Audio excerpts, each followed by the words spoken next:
Mucha gente cree que la gabapentina es un medicamento especializado para tratar el dolor neuropático.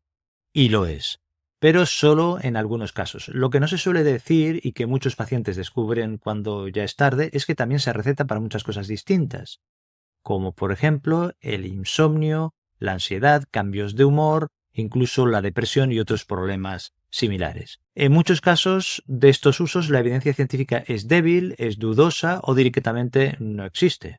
Por eso hoy te voy a explicar con claridad cuándo sí funciona la gabapentina, cuándo no, qué riesgos reales tiene, por qué tantos pacientes acaban como confundidos o frustrados o tomando un medicamento que no acaban de entender. Si alguna vez has tomado gabapentina o estás pensando en tomarla o la ha tomado algún familiar cercano, quédate porque esta información te interesa y puede marcar la diferencia. Vamos allá. ¿Qué es la gabapentina y para qué sirve? La gabapentina es un medicamento que nació para tratar la epilepsia. Así empezó todo. No era un analgésico, ni un ansiolítico, ni nada por el estilo. Era un fármaco antiepiléptico, pero con el tiempo fueron descubriendo que también podía aliviar ciertos tipos de dolor. No cualquier dolor. Dolor de origen nervioso, lo que se llama dolor neuropático. ¿Y qué significa esto? Imagina que tus nervios son como cables eléctricos. Si uno de estos cables está dañado, empieza a mandar señales erráticas, caóticas, irregulares, como si hiciera un cortocircuito. Ese cortocircuito se traduce en síntomas como ardor, pinchazos, hormigueo, entumecimiento, a veces incluso dolor intenso, aunque no haya una causa externa aparente. Pues bien, ¿qué hace la gabapentina? La gabapentina actúa sobre este circuito alterado. No apaga la señal del dolor de forma directa, como lo haría un analgésico clásico. Lo que hace es modular la actividad de ciertas neuronas que están disparando en exceso impulsos eléctricos y hacen que tengas esas sensaciones de hormigueo, de dolor o de parestesias, le llaman en términos médicos, y lo que hace es bajar el volumen del sistema nervioso cuando se queda atascado en modo alerta. Por eso se usa en casos como, por ejemplo, la neuropatía diabética, la neuralgia posherpética, después de un herpes zóster o una culebrilla, el dolor tras lesiones medulares o amputaciones, u otros trastornos donde el daño está en los nervios periféricos. Pero cuidado, porque también se receta en situaciones donde el dolor no es claramente neuropático, o incluso en problemas emocionales, y aquí ya entramos en un terreno más resbaladizo, que ya no está tan claro. De eso hablaremos más adelante. ¿Cómo se debe tomar la gabapentina? La gabapentina se toma por vía oral, en cápsulas o comprimidos, y normalmente se empieza con una dosis baja. ¿Por qué con una dosis baja? Porque uno de los efectos secundarios más frecuentes es la somnolencia, el mareo, la sensación de ir lentos. Por eso se comienza poco a poco y se va subiendo la dosis de forma progresiva. Un ejemplo típico, que te digan que el día 1 has de tomar 300 miligramos por la noche, el día 2 300 miligramos 2 veces al día y el día 3 300 miligramos 3 veces al día, que serían 900 miligramos en total cada día. Y a partir de ahí el médico te va ajustando la dosis según cómo responde tu cuerpo. Una vez que se encuentre la dosis adecuada, generalmente se mantendrá igual.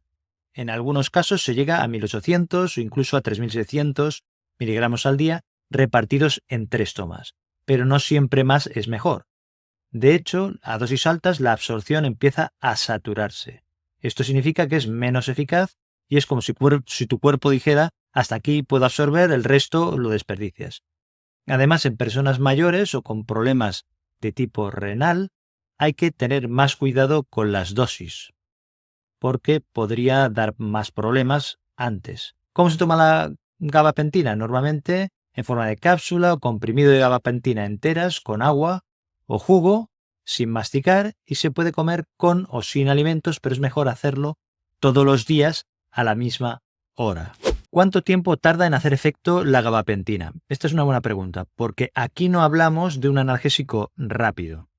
No es así, no funciona así. La gabapentina no funciona en 20 minutos ni en una hora. En la mayoría de los casos se necesita al menos una semana para notar algún efecto.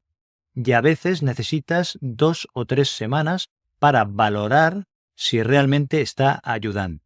Así que si la empiezas a tomar hoy y mañana te duele igual, no te preocupes, no es que esté fallando, es que tarda en hacer efecto, como un avión que necesita una pista larga para despegar, pero una vez que ha despegado, estabiliza el vuelo y va funcionando bien. Esto sería algo parecido.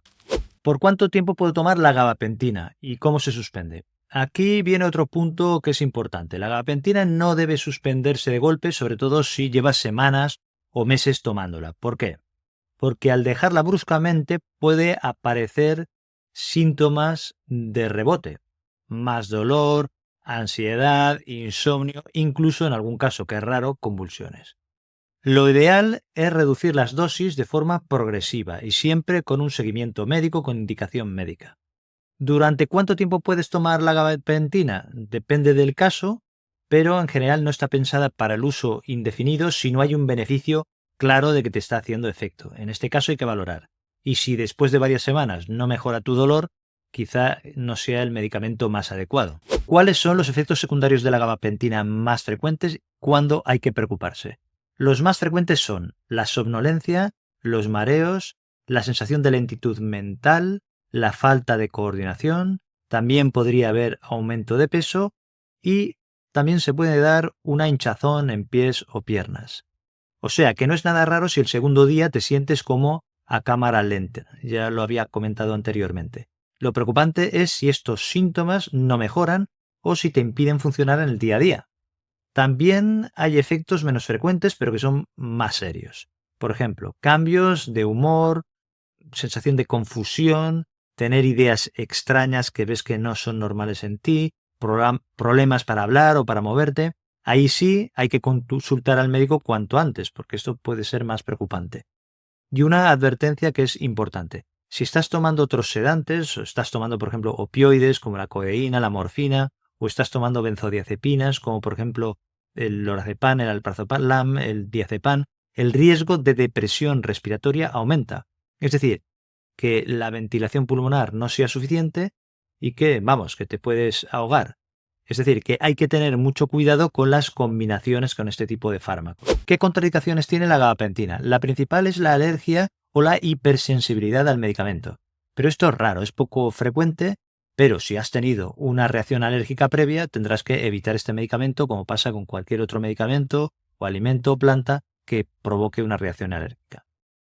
Ahora bien, también hay situaciones en las que hay que tener una mayor precaución. No quiere decir que no se pueda usar o que esté contraindicado, pero sí que habrá que ir con mucho cuidado.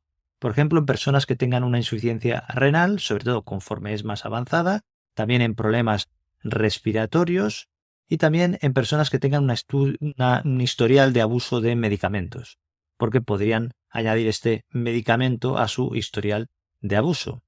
También es importante no automedicarse, porque si algo ha ido bien a tu vecina o a tu vecino, no quiere decir que a ti te vaya a ir bien y que no te dé más problemas que beneficios. ¿Se puede combinar con otros medicamentos la gabapentina? ¿Qué precauciones debemos tener? Algunos medicamentos pueden alterar el funcionamiento de la gabapentina o aumentar la probabilidad de sufrir efectos secundarios. Por ejemplo, puede haber interferencia con los antiácidos. ¿Por qué? Porque los antiácidos pueden reducir la cantidad de gabapentina que el cuerpo puede absorber y su eficacia será menor. Entonces, ¿qué tenemos que hacer para evitar esto? Lo que podemos hacer para evitar que suceda es que si necesitas tomar un antiácido, tómalo al menos 2 horas antes o después de tus dosis de gabapentina. Después hay que tener en cuenta que aunque la gabapentina no se metaboliza en el hígado, es decir, no se procesa en el hígado, y eso reduce las interacciones clásicas que hay con otros medicamentos, no significa que sea inocua. Hay que ir con cuidado porque, como ya he dicho antes en las advertencias y en los efectos secundarios, se puede potenciar el efecto sedante de analgésicos fuertes como los opioides que he comentado, la morfina y similares, tranquilizantes o medicamentos para dormir como el lorazepam, el ormetazepam, el alprazolam, pero también con bebidas alcohólicas, con antidepresivos como la amitriptilina o la fluoxetina con antipsicóticos que se utilizan para la salud mental o para un medicamento que se utiliza para prevenir la malaria que se llama mefloquina. Es decir, que si estás tomando varios fármacos a la vez, no te fíes de la intuición y consulta siempre. Diré al médico si estás tomando alguno de estos medicamentos que he comentado antes de comenzar el tratamiento con gabapentina. ¿Se puede usar la gabapentina durante la gestación o durante la lactancia? Durante la gestación, es decir, durante el embarazo, no se recomienda usarla a no ser que el beneficio supere claramente el riesgo. ¿Por qué? Porque no hay suficientes estudios bien controlados en humanos. Y aunque no han encontrado malformaciones graves debidas a la gabapentina, tampoco pueden garantizar la seguridad. Es decir, que si tomas gabapentina para la epilepsia, es importante que recibas un tratamiento adecuado durante el embarazo, porque las convulsiones pueden ser perjudiciales para ti, pero también para el bebé, y sería conveniente continuar con la gabapentina, pero consultar urgentemente al médico para que valore si compensa seguir con este tratamiento, con este medicamento, o si es mejor que se plantee una alternativa. Es decir, que en este caso habrá que valorar minuciosamente el beneficio y el riesgo de tomar este medicamento. En cuanto a la lactancia, la gabapentina pasa a través de la leche materna, en pequeñas cantidades llega al bebé, pero no se ha visto que cause problemas en estos bebés. Los niveles en sangre de gabapentina que se han medido en estos bebés eran indetectables o muy bajos cuando su madre estaba consumiendo esta gabapentina y los amamantaba, pero ya digo que no había efectos significativos. Es decir, que si tienes un bebé que ha sido valorado médicamente y está sano, puedes tomar gabapentina durante la lactancia si realmente lo necesitas, claro. O sea, que esté claro que lo necesitas y que hay una indicación evidente. Si ves que tu bebé no se alimenta tan bien como de costumbre, o parece que está somnoliento, o tiene malestar estomacal, o tiene alguna otra inquietud, entonces hay que consultar rápido al médico para valorar si es por la gabapentina que tú estás tomando. ¿Puede la gabapentina afectar a la fertilidad? No hay evidencia de que afecte a la fertilidad ni de hombres ni de mujeres. Pero, si quieres quedarte embarazada, entonces lo mejor es que consultes con tu médico tus planes de embarazo. Y es posible que éste quiera revisar tu medicación y además recetarte unas dosis más altas de ácido fólico de 5 miligramos al día antes de quedarte embarazada. ¿Qué precauciones deben tomarse durante el tratamiento con gabapentina? Son precauciones que pueden marcar la diferencia en tu seguridad diaria. Por ejemplo, al volante, si estás conduciendo, máxima precaución. Si notas que tus reflejos están más lentos o sientes somnolencia, mejor no conduzca. Es como manejar con niebla. Los peligros se ven demasiado tarde. El alcohol y otros sedantes. Mala combinación con la gabapentina, porque ya hemos dicho que juntos se pueden multiplicar los efectos y provocar una sedación excesiva. Es como poner dos frenos al mismo tiempo en tu sistema nervioso. En el embarazo y la lactancia ya hemos dicho que hay que informar al médico y ya hemos explicado los posibles problemas que podría haber en el embarazo y que en la lactancia no había tanto problema, pero siempre lo mejor es consultar. Y en el caso de los cambios mentales que puedas tener, hay que vigilarlos, hay que prestar atención a señales como por ejemplo tener una confusión inusual o extraña, cambios de humor repentinos o pensamientos extraños que nunca habías tenido. Ya hemos comentado antes los efectos indeseables. En cuanto a los medicamentos que se suman, no añadas por tu cuenta otros fármacos que puedan causar somnolencia, como antihistamínicos o relajantes musculares. Habrá que consultarlo. Y lo más importante de todo, si no notas mejoría después de un tiempo razonable, de unas semanas, no sigas tomando la gabapentina por inercia. A veces nos acostumbramos a tomar algo porque tenemos ese hábito, pero no nos está ayudando. Habla con tu médico para que reevalúes si realmente este tratamiento es adecuado para ti. Hasta aquí hemos visto lo básico, para qué sirve la gabapentina, cómo se toma, las precauciones que debemos tener, pero ahora lo que haré es responder a las preguntas más frecuentes que se ven en las consultas y también en los comentarios en vídeos y en foros. Son preguntas reales, directas, que a veces son incómodas, pero que hay que responder para que las personas tengan la mayor información posible. Vamos a ellas. ¿Tiene efectos a largo plazo la gabapentina? Sí, puede tenerlos y es importante conocerlos si estás tomando o conoces a alguien que lo hace, sobre todo cuando se usa esta gabapentina durante mucho tiempo. ¿Qué efectos a largo plazo podría haber? Por ejemplo, aumento gradual que muchas personas notan de peso con el paso de los meses. Retención de líquidos como cuando los zapatos notas que te aprietan más al final del día. Dificultad para concentrarte similar a cuando intentas leer un libro pero tu mente empieza a divagar. Cambios en la memoria como entrar en una habitación y olvidar por qué ibas ahí. Sensación de cansancio que persiste aunque hayas dormido bien. No todas las personas experimentan los mismos problemas o los mismos síntomas, pero a largo plazo pueden aparecer algunos de estos. Muchos pacientes también describen una especie de niebla mental, como si vieras el mundo a través de un cristal que está empañado. Las cosas están ahí, pero no las percibes con la misma claridad. Si has notado alguno de estos efectos, no estás imaginándolo, es algo real y que sucede a muchas personas que toman durante largo tiempo la gabapentina. Aunque no suele causar daño en órganos como por ejemplo el hígado o los riñones, no suele haber problemas de este tipo en la mayoría de los casos, sí que es importante hablar con tu médico si estos efectos que he comentado afectan a tu calidad de vida o si podrán buscar alternativas que puedan ayudarte y que no te causen estos efectos. ¿Es seguro combinar gabapentina con suplementos o plantas medicinales? Mucho cuidado con estas combinaciones y te explico por qué. Imagina la gabapentina como un freno que reduce la velocidad de ciertas señales en tu cerebro. Ahora, si añades plantas relajantes es como poner un segundo freno.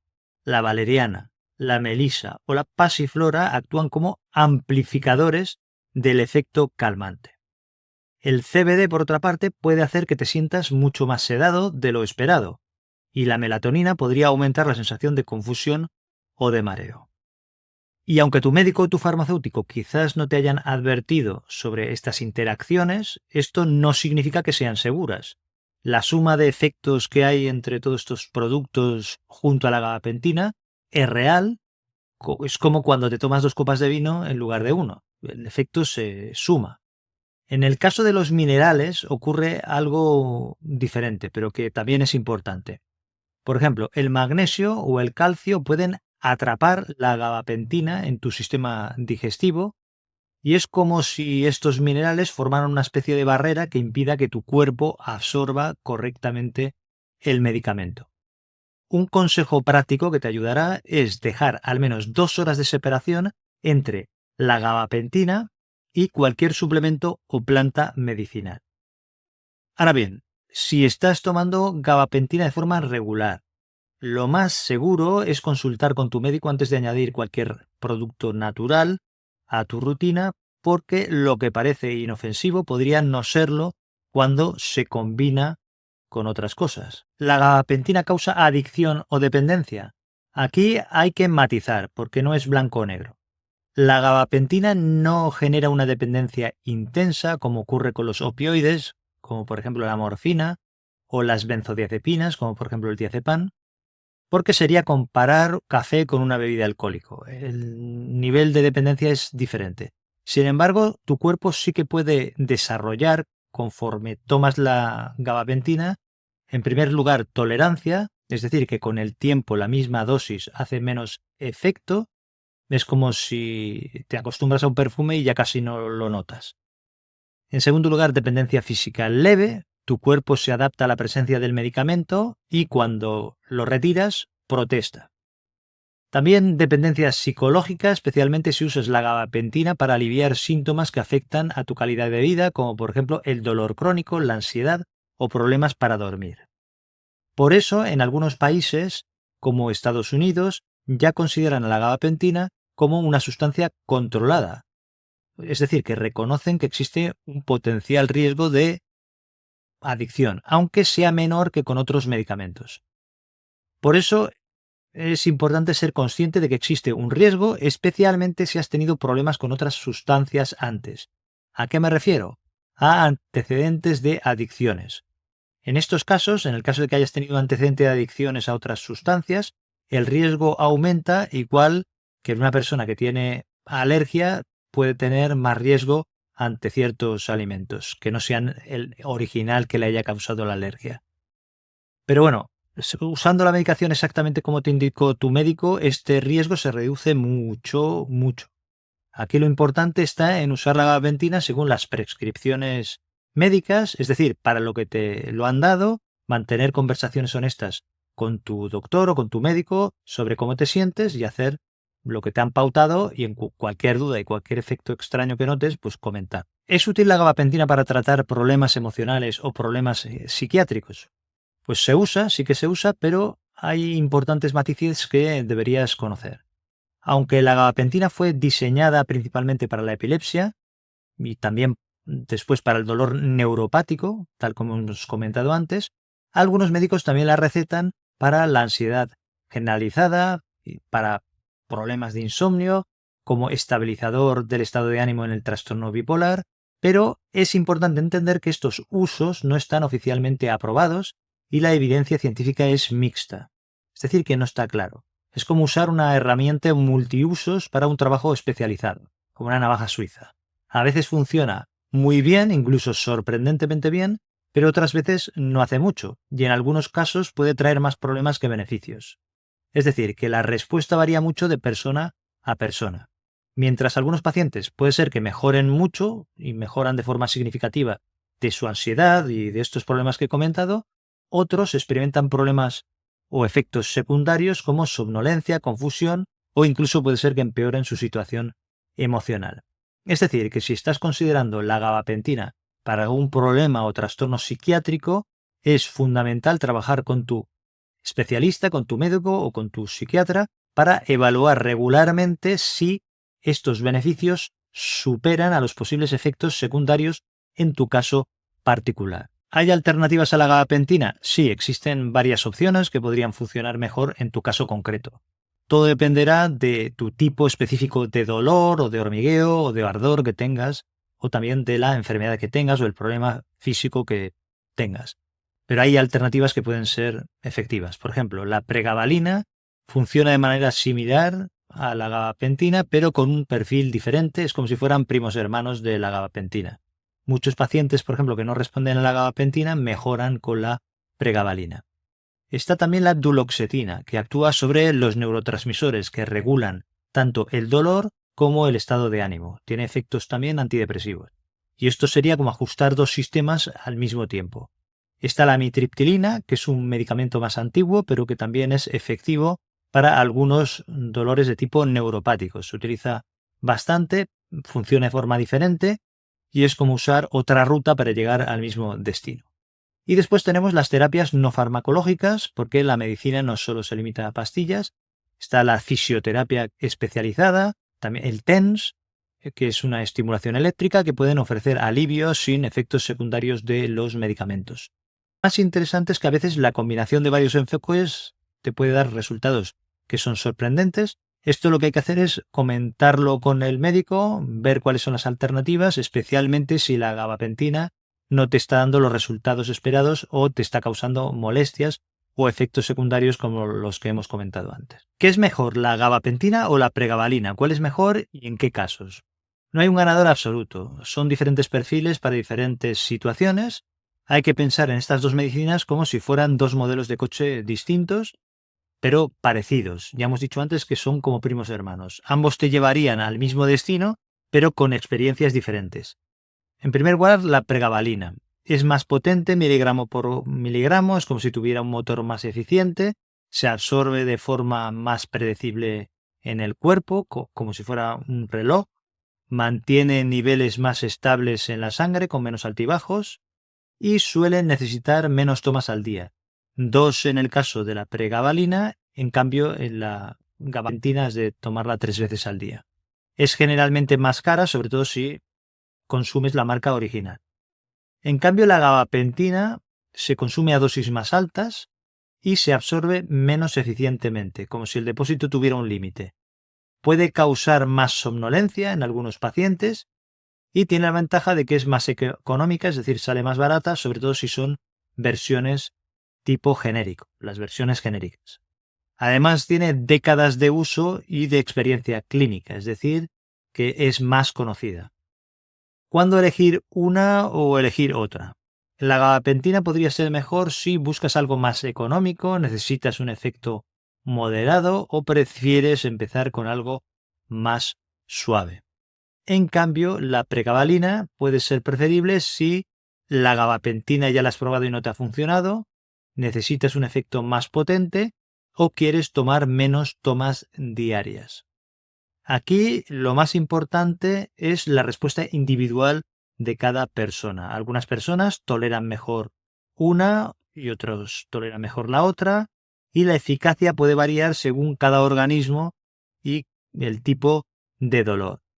Aquí es el médico el que te ha de ayudar a decidir cuál es el mejor en tu caso específico, y a veces se prueba una y luego la otra para encontrar cuál es la más adecuada, en la que funciona mejor para ti. ¿Se puede tomar gabapentina si conduces vehículos? Dependerá de cómo te afecte. Hay personas que pueden conducir sin problemas, pero hay que ser prudentes, porque hay otras que al tomarla sienten como si estuvieran con una copa de más. Se sienten mareados, lentos, descoordinados. En este caso, no conduzcas hasta que se adapte tu cuerpo o que el médico te lo autorice para empezar a conducir. ¿Debo evitar alguna comida o bebida si tomo gabapentina? En general no hay grandes restricciones alimentarias.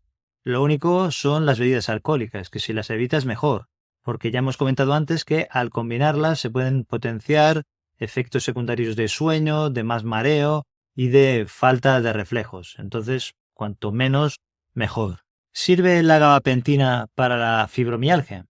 En la fibromialgia los resultados son mixtos. Algunas personas mejoran, como si estás en una habitación muy calurosa y abres la ventana, mejora la situación pero no resuelve el calor.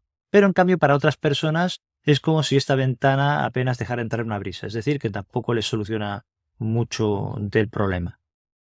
La evidencia científica en realidad es modesta si comparamos la gabapentina con otros medicamentos. Es como si tuviéramos una herramienta pero que funciona solo a medias. Por ejemplo, si lo comparamos con la pregabalina, es similar a la gabapentina pero más potente y suele dar mejores resultados. La duloxetina es un medicamento que está específicamente aprobado para la fibromialgia. En realidad lo que pasa es que cada paciente responde de forma diferente, como si fueran piezas de un rompecabezas que no encajan igual en un paciente o en otro. Cada paciente sería un rompecabezas que tienes que ir ajustando a la situación particular. ¿La gabapentina sirve para el síndrome túnel carpiano? En el túnel carpiano la situación es diferente a la de la fibromialgia, porque la gabapentina puede aliviar el dolor punzante y las sensaciones de hormigueo, sobre todo en etapas iniciales, es decir, cuando el atrapamiento nervioso no es severo, también mientras se decide si la cirugía se necesita o no, o también como complemento a otras terapias como férulas o fisioterapia. Pero es importante entender que solo calma el síntoma, no arregla el problema de base. Es como poner hielo en un tobillo torcido, alivia el dolor pero no repara el esguince. Lo más recomendable es usarla como parte de un tratamiento completo que esté supervisado por tu médico, por el especialista, según las circunstancias, pero no como única solución.